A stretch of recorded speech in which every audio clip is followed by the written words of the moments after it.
그 이튿날에는 명절에 온 큰 무리가 예수께서 예루살렘으로 오신다함을 듣고 종려나무 가지를 가지고 맞으러 나가 외치되 호산나 찬송하리로다. 주의 이름으로 오시는 이 곧 이스라엘의 왕이시여 하더라. 예수는 한 어린 나귀를 만나사 타시니 이는 기록된 바 시온 따라 두려워 말라. 보라, 너희 왕이 나귀 새끼를 타고 오신다함과 같더라. 제자들은 처음에 이 일을 깨닫지 못하였다가 예수께서 영광을 얻으신 후에야 이것이 예수께 대하여 기록된 것임과 사람들이 예수께 이같이 한 것인 줄을 생각났더라. 나사로를 무덤에서 불러내어 죽은 자 가운데서 살리실 때에 함께 있던 무리가 증거한지라. 이에 무리가 예수를 맞음은 이 표적 행하심을 들었음이로라. 바리새인들이 서로 말하되 볼지어다 너희 행하는 일이 쓸데없다. 보라, 온 세상이 저를 좇는도다 하니라.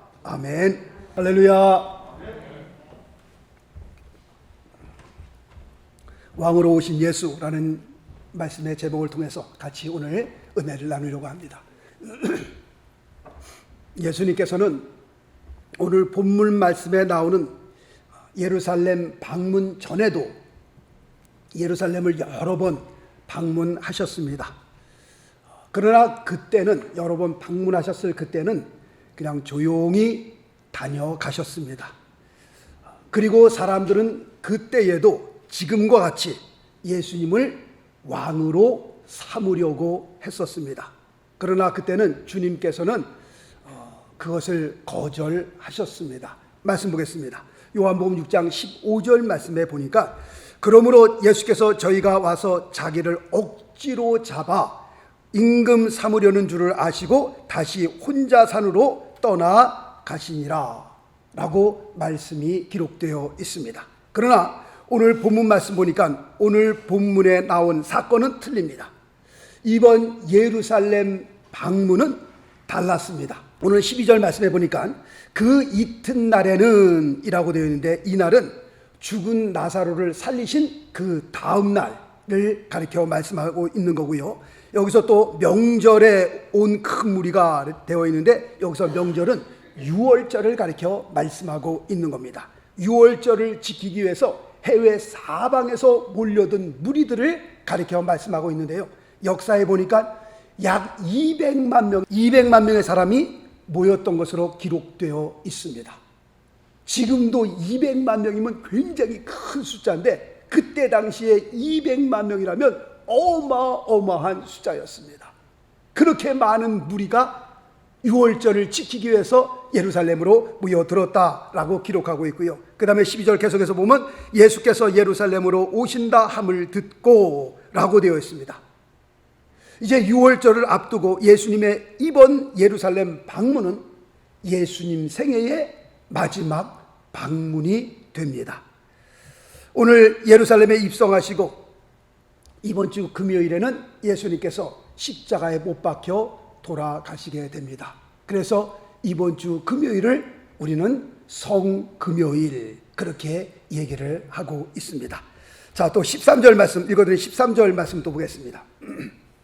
13절 말씀 보니까 종려나무 가지를 가지고 맞으러 나가 외치되 호산나 찬송하리로다. 주의 이름으로 오시는 이 곧 이스라엘 왕이시여 하더라 라고 기록되어 있습니다. 예수님을 맞으러 나가는 사람들은 과연 어떤 사람들이었느냐라고 했을 때, 첫째로 나사로를 살릴 때에 그 현장에 있었던 사람들, 그 죽은 나사로가 배로 동인 채로 걸어 나오는 것을 본 사람들이 지금 요한복음 12장 이 현장에 있었고요. 두 번째로는 죽은 나사로를 살렸다는 소문을 듣고 죽은 나사로를 살린 사람이 과연 누구냐, 그리고 죽음에서 걸어 나온 나사로가 누구냐를 보기 위해서 모여든 무리들이 오늘 요한복음 12장에 나온 그 무리들이었습니다. 그리고 이 무리들은 종려나무 가지를 흔들면서 이렇게 외칩니다.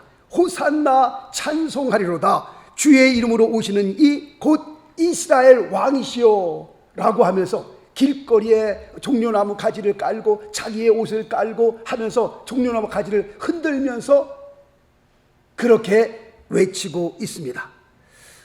예수님께서는 군중들이 예수님을 향하여 이스라엘 왕이라고 외치는데도 불구하고 예수님께서는 이번에는 그냥 가만히 계십니다. 전에는 어떻게 했어요? 임금 삼으려는 줄 알고 주님께서 그냥 절로 도망가셨는데, 이번에는 이스라엘 왕이라고 막 난리를 사람들이 부르는데도 불구하고 예수님께서는 가만히 계셨다라고 말씀하고 있습니다. 말씀 보겠습니다. 마태복음 16장 20절 말씀해 보니까, 이에 제자들에게 경계하사 자기가 그리스도인 것을 아무에게도 이르지 말라 하시니라. 주님께서 전에는 어떻게 하셨습니까? 예수님께서 전에는 쉬쉬 하셨습니다. 자신이 왕 중의 왕이요 주 중의 주로, 그리고 그리스도인 것을 나타내는 것에 대해서 쉬쉬 하셨습니다. 제자들을 향하여서도 말하지 말라고 말씀하셨습니다. 그러나 요한복음 12장 오늘 본문 말씀 상황은 다릅니다. 지금은 군중들이 그렇게 외치는데도 불구하고 주님께서 어떻게 하세요? 가만히 계셨다라고 하는 겁니다. 이뿐만 아니라 예수님께서는 사람의 찬양을 받으시면서 어린 나귀를 타시고 예루살렘에 입성하시는 모습을 우리가 볼 수 있습니다. 그런데 지금 예수님께서 어린 나귀를 타시고 예루살렘에 입성하는 이 광경을 우리가 보게 되면 조금은 우스꽝스럽다라는 생각이 듭니다. 왜냐하면 왕이라고 할 것 같으면 멋진 백마를 타고, 그리고 양쪽에서 양각 나팔을 막 불어제끼고, 그 다음에 수많은 군사들이 호위하면서 같이 따라가야 그런 화려한 모습이 있어야 했었습니다. 그런데 왕으로서 예루살렘에 입성하시는 예수님을 바라보니까 위엄도 없고 권위도 있는 것 같지도 않고, 그 어린 나귀를 타시고 들어가시는 모습을 보니까 오히려 초라한 모습만 보일 뿐입니다. 그리고 또 한 가지는, 이렇게 많은 사람들이 모였음에도 불구하고 로마에서 이것을 모를 리가 없었습니다. 그런데도 로마의 군사들이 전혀 동원되었다는 기록이 전혀 없다라고 하는 겁니다. 왜 그렇습니까? 지금 이 광경이 사실은 좀 우스꽝스럽기 때문에 그렇습니다. 누가 봐도 비웃을만 합니다. 사람들이 난리나고 왕이라고 막 난리를 내치는데, 왕이라고 하는 그 예수 청년이 예루살렘에 입성할 때 그 모습이 초라해 보였을 뿐이기 때문에 그렇습니다. 칼이 있나 창이 있나, 왕이라고 하는데 어린 나귀를 타고 들어가시는 그 예수님의 모습을 보니까 우스울 수밖에 없었던 겁니다. 그러나 지금 이렇게 우습게 보이는 이 사건 뒤에는 하나님의 놀라운 구속의 은혜가 숨겨져 있었습니다. 지금 이 사건은 온 인류를 구원하기 위한 하나님의 구속사에 대한 예언의 말씀이 그대로 성취되는 장면입니다. 자, 말씀 볼까요? 스가랴서 9장 9절 말씀 보니까, 보라, 내 왕이 내게 임하나니 그는 공의로우시며 구원을 베풀며 겸손하여서 나귀를 타나니 나귀의 작은 것 곧 나귀의 새끼니라. 지금 기록된 하나님의 말씀이, 하나님께서 구속하시는 그 구속사의 예언적인 하나님의 말씀이 그대로 이루어지는 사건을 우리는 요한복음 12장을 통해서 볼 수 있습니다. 정말 놀라지 아니할 수 없는 겁니다. 성경에 기록된 그 작은 것 하나까지라도 그대로 이루어진 것을 보면서 기록된 이 말씀은 누구의 말씀이에요? 하나님의 말씀이구나 라고 우리가 고백하지 아니할 수 없는 겁니다. 16절 말씀에 보면요, 예수님의 제자들까지도 지금 이루어지는 이 사건에 대해서 전혀 몰랐던 겁니다.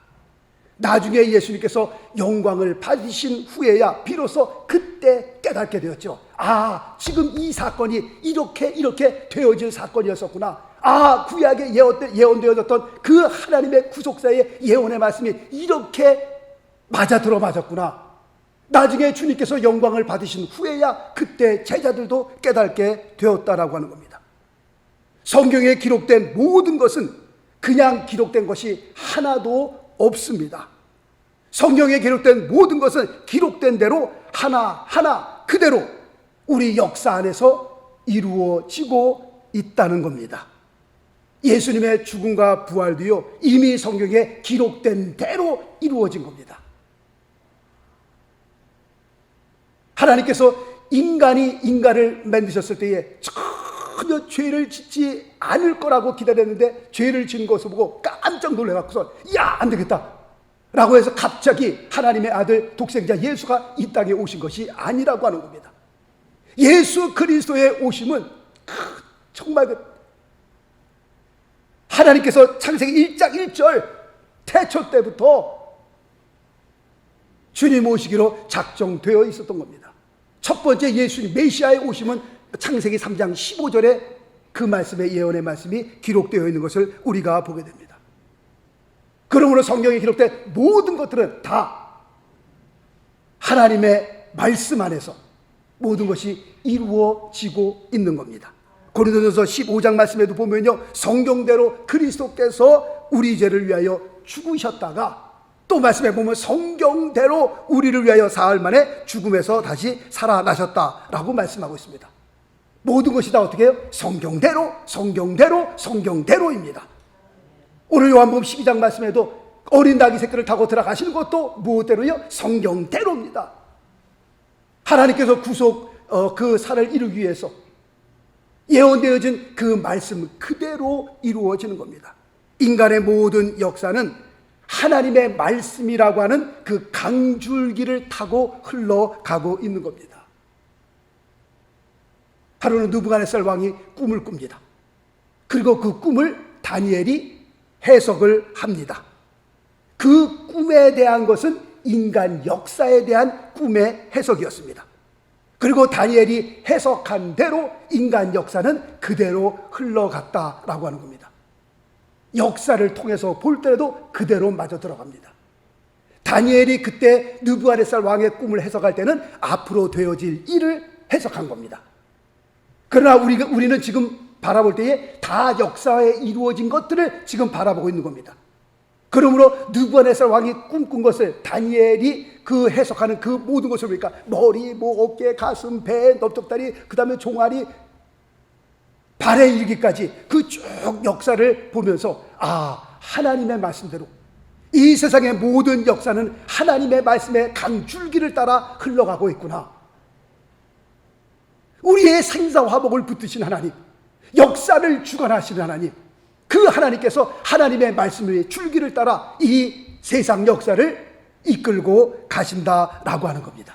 말씀 보겠습니다. 마태복음 24장 35절 말씀, 천지는 없어지겠으나 내 말은 없어지지 아니하리라. 아멘이십니까? 예, 아멘입니다.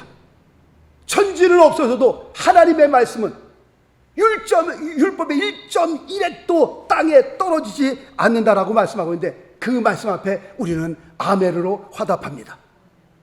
히브리서 4장 말씀에 보면 하나님의 말씀은 어떤 말씀이라고 말씀하고 있어요? 첫 번째, 살아있는 말씀. 두 번째, 역사하는 말씀. 이 말씀을 통해서 얼마나 많은 사람들이 변화를 받습니까?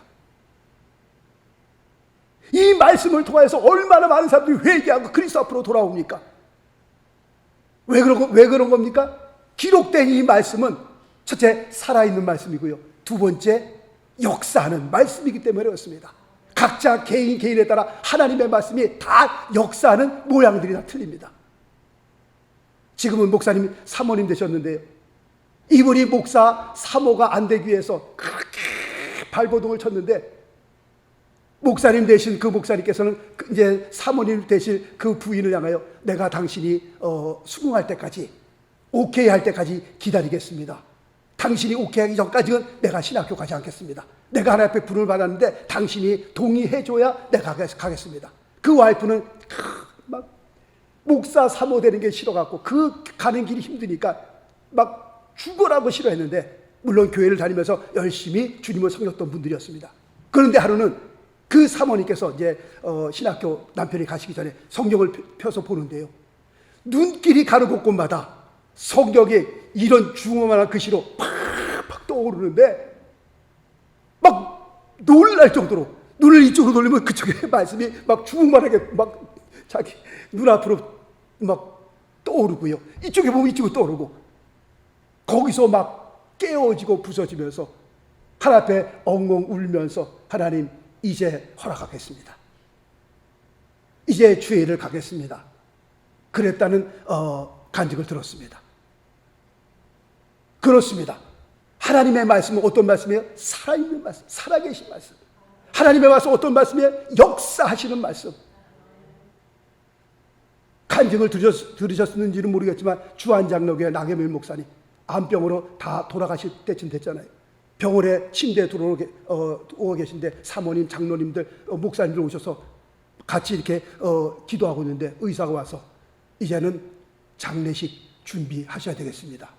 그 말이 들리더래요. 뭐 전혀 말할 수도 없는 상황이고, 그런데 사모님 거기서 우시고 장로님도 우시고 막 그러는 가운데에 다 예배드리고 기도하고 다 나갔어요.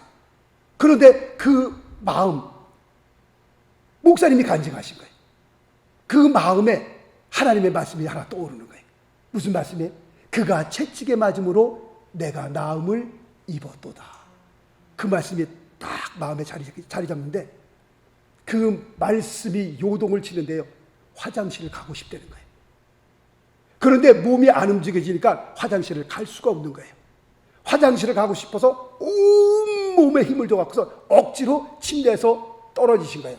뚱 하고 떨어져갖고서 겨가지고 화장실에 가서 용변을 보시는데, 그냥 막 설사 같은 게 막, 죄송합니다, 쫙 그러면서 한숨이 나오시면서 몸이 회복되신 거예요. 그 간증을 하시더라고요. 하나님께서 역사하시는, 각 개인마다 역사하시는 그 역사는 다 틀린 겁니다. 나경일 목사님에게 그렇게 역사했다고 또 다 그렇게 역사하는 것도 아니고, 아까 그 사모님에게 역사했던 그 역사가 또 다 모든 사람에게 또 이렇게 나타나는 것도 아니고, 다 틀린 겁니다. 그러나 중요한 것은 하나님의 기록된 하나님 말씀은 어떤 말씀이에요? 살아계신 말씀. 두 번째는 역사하시는 말씀. 이 말씀이 우리를 성 어거스틴, 그렇게 개망나니로 놀았던 그 어거스틴을 변화시켜 성 어거스틴 이름을 갖게 되는 거고요. 김익두 목사님도 그렇고요. 존 뉴턴도 그렇고요. 하나님 말씀 앞에 다 깨어지고 부서지면서 사람이 변화되는 그 역사가 살아계신 하나님의 말씀의 역사를 통하여 이루어진다라고 하는 겁니다. 하나님의 말씀이 죽은 말씀이요, 다 허위로 쓰여진 말씀이라면 성경은 이 지구상에서 벌써 다 사라지고 없어지고 말았을 것입니다. 그러나 성경은요, 지금까지도 온 세상의 베스트셀러입니다. 가장 많이 팔리는 책이 뭐냐? 성경입니다. 지금까지도 베스트셀러예요.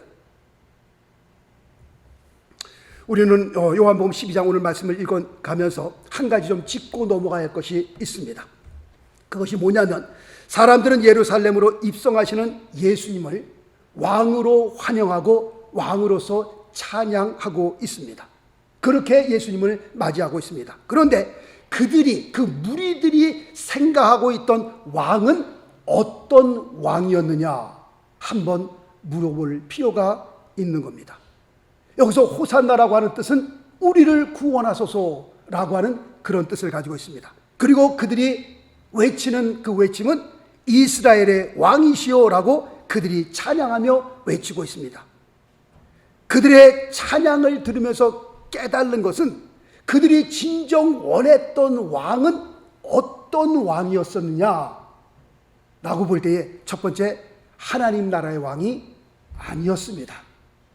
그들이 외쳤던 이스라엘 왕의 그 뜻은 정치적인 왕이었습니다. 이것을 어떻게 알 수 있느냐? 만약 그들이 예수님을 하나님의 나라의 왕으로 이해했더라면 예수님을 이스라엘 왕이라고 찬양을 그렇게 외쳐서는 안 됐었습니다. 자, 우리가 요한계시록 말씀을 한번 가봅니다. 성경의 맨 마지막 권 요한계시록 7장 말씀을 한번 봅니다. 요한계시록 7장 9절 말씀부터 12절까지 제가 좀 읽겠습니다. 요한계시록 7장 7장 9절로 12절까지. 이 일 후에 내가 보니 각 나라와, 어떤 나라와요? 이스라엘 나라뿐입니까? 아니요. 각 나라입니다. 각 나라와 각 족속과 백성과 방언에서 아무라도 능히 셀 수 없는 큰 무리, 여기서 큰 무리는 여러 나라 사람입니다. 여러 족속입니다. 여러 방언입니다. 큰 무리가 흰 옷을 입고 손에 종려 가지를 들고 보좌 앞과 어린 양 앞에 서서 큰 소리로 외쳐가로되 구원하심이 보좌에 앉으신 우리 하나님과 어린 양에게 있도다 하니 모든 천사가 보좌와 장로들과 네 생물의 주위에 섰다가 보좌 앞에 엎드려 얼굴을 대고 하나님께 경배하여 가로되 아멘. 찬송과 영광과 지혜와 감사와 존귀와 능력과 힘이 우리 하나님께 세세토록 있을지어다. 아멘. 만약에 이 무리들이 예수 그리스도를 진정한 하나님 나라의 왕이라고 생각했다면 이스라엘 왕이요 그렇게 외쳐서는 안 됐던 겁니다. 그렇게 찬양해서는 안 됐던 겁니다. 지금 요한계시록 7장에 나온 것처럼 이렇게 찬양해야 이게 맞는 겁니다. 각 나라와 족속과 백성과 방언에서 아무라도 능히 셀 수 없는 큰 무리가 흰옷을 입고 손에 종려가지를 들고 보좌 앞 어린 양의 앞에 서서 그렇게 찬양했었어야 하는 겁니다. 그런데 그들은 예수님을 이스라엘의 왕으로 찬양했다라고 하는 겁니다. 이건 뭘 의미하는 겁니까? 다윗의 가문에서 태어난 예수 그리스도께서 많은 기적을 베푸시고 죽은 나사로까지 살렸잖아요. 배고픈 자들을 기적으로 먹여주시고 병든 자를 가는 곳곳마다 고쳐주시고 귀신들을 내어 쫓고 죽은 자들까지도 살리시니 그 무리들이 생각하기를 야 이제서야 우리나라가 독립을 할 수 있게 되었구나. 그들에게는 메시아 사상이 있었습니다. 그 메시아 사상은 뭐였습니까? 메시아가 오면은 우리나라를 다윗과 같은 나라로 회복시켜 주실 것이다 라고 하는 그런 메시아 사상이 있었습니다. 그런데 예수님을 바라보니까 바로 이 사람이 우리의 나라를 독립시킬 사람이다 그렇게 믿었던 겁니다. 그들은 나라의 해방을 생각하고 있었던 겁니다. 그러나 이것은요 이 무리들뿐만 아니라 사실 예수님의 제자들까지도 그렇게 생각을 하고 있었습니다. 그래서 길가를 갈 때에 예수님께서 왕자리에 오르시면 누가 높은 자리에 올라갈 것이냐, 예수님을 뒤를 따라가다가 길거리에서 그렇게 제자들이 싸움박질이 일어났습니다. 서로 언성이 높아하며 내가 좌의정을 할 거다, 내가 우의정을 할 거다, 아니다 나다. 그리고 길거리에서 싸움박질이 일어난 겁니다. 사실 이런 제자들의 생각은요 정말 답답하게도 예수님이 부활하신 후에도 계속 되었다라고 하는 겁니다. 말씀 볼까요? 사도행전 1장 6절 말씀 보니까 저희가 모였을 때에, 여기서 때라고 하는 것은 예수님께서 부활하신 후에를 말씀하고 있는 겁니다. 저희가 모였을 때에 예수께 묻자고 하로되 주께서 이스라엘 나라를 회복하심이 이때이니까. 예수님이여 답답해. 정말 뭐라고 설명을 드릴까? 세상 말로 관장하는 거죠. 몰라도 어떻게 그렇게 모를 수가 있을까? 예수님께서 이 세상에 살아계실 때에 3년 반 동안 그들에게 공들여 말씀을 가르치고 하나님의 나라를 가르치고 가는 곳곳마다 역사를 보여주고 그렇게 했음에도 불구하고 정말 예수님께서 답답하신 것은 부활하시고 난 다음에도 예수님을 붙잡고 주님 이제는 죽음에서 살아나셨으니 누가 예수님을 맡겠습니까? 이제는 우리나라를 회복하심이 이때니까. 예수님이 할 말이 없는 겁니다. 할 말이 없어요. 뭐라고 말을 하겠어요? 그러세요? 예수님의 제자들도 이 판인데, 이런 판인데 다른 무리들이야, 다른 사람들이야 이건 말할 것도 없는 거지요. 예수님을 왕으로 삼으려는 사람들은 자기들의 생각이 빗나간 줄을 알고 예수님을 향하여 뭐라고 외치게 됩니까? 호산나 찬양하는 소리는 예수님을 십자가에 못 박으소서 라고 하는 분노의 함성으로 바뀌게 됩니다. 무슨 말입니까? 한마디로 속았다는 겁니다. 길에 겉옷을 깔았던 그들은 예수님을 향하여 침을 뱉고 조롱하는 모습으로 바뀌었고요. 흔들던 종려나무 가지는 채찍과 가시관으로 바뀌었습니다. 2000년 전 나귀 새끼를 타시고 예루살렘에 입성하셨던 예수님은 이 세상에 죽으러 오신 분입니다. 이 세상의 모든 죄악을 짊어지시고 고통 가운데에 십자가에서 죽기 위해 오셨던 분이었습니다. 그러나 다시 오실 예수 그리스도는 2000전에 오셨던 그 모습과는 완전히 다른 모습으로 오시게 될 것입니다. 자, 우리가 요한계시록 19장을 또 보겠습니다. 요한계시록 19장. 요한계시록 19장 11절 말씀부터 제가 16절까지 또 읽겠습니다. 요한계시록 19장 11절로 16절까지. 또 내가 하늘이 열린 것을 보니 보라, 백마와 탄 자가 있으니 그 이름은 충신과 진실이라.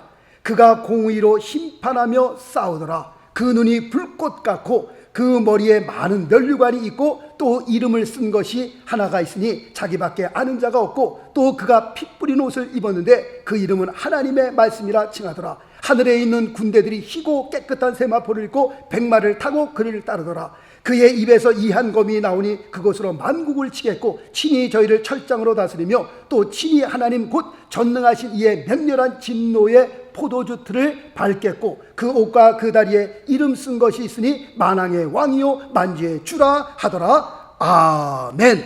할렐루야. 다시 오실 예수 그리스도, 그분은 이 세상의 심판주로 다시 오시게 되는 겁니다. 다시 오실 예수 그리스도, 그분은 영광 중에 다시 오시게 될 것입니다. 말씀 볼까요? 요한계시록 22장 20절 말씀 보니까 내가 진실로 속히 오리라. 성경의 맨 마지막 권입니다. 그리고 맨 마지막 장입니다. 주님께서 말씀하기를 내가 진실로 속히 오리라 라고 말씀하고 있습니다. 초림 예수는 고난을 받기 위해 오신 분이고요, 그분은 죽으러 오신 분이었습니다. 그러나 다시 오실 예수 그리스도, 그분은 정말 왕 중에 왕으로, 주 중에 주로, King of Kings and Lord of Lords, 이 세상을 하나님의 말씀으로 심판하시기 위해서는 심판주로 다시 오시게 됩니다. 그리고 우리는 그분의 영광 가운데에 그분을 맞이하게 될 거고요, 그분의 얼굴을 뵙게 될 것입니다. 예수 그리스도의 고난과 죽음은 우리를 저주와 어둠에서부터 정말 하나님의 그 귀한 축복과 빛의 나라로 우리를 옮겨 주셨습니다. 놀라운 축복이 예수 그리스도의 십자가 안에, 우리 그 안에 있습니다. 우리의 저주를 다 담당하셨고요, 우리의 모든 어둠, 모든 것들을 다 담당하시고 십자가 못 박아 돌아가셨습니다. 십자가를 통해서 주시는 하나님의 은혜가 얼마나 큰지 모릅니다. 오늘 예수님의 예루살렘 입성과 함께 이번 한 주 동안에 주님의 고난과 십자가의 죽으심을 우리가 묵상하는 가운데에 놀라운 은혜와 축복이 우리의 삶에, 그리고 여러분 각 가정 위에, 그리고 주님의 교회 위에 정말 함께 하시길, 넘쳐나시기를 예수 그리스도 이름으로 축원합니다. 기도하겠습니다.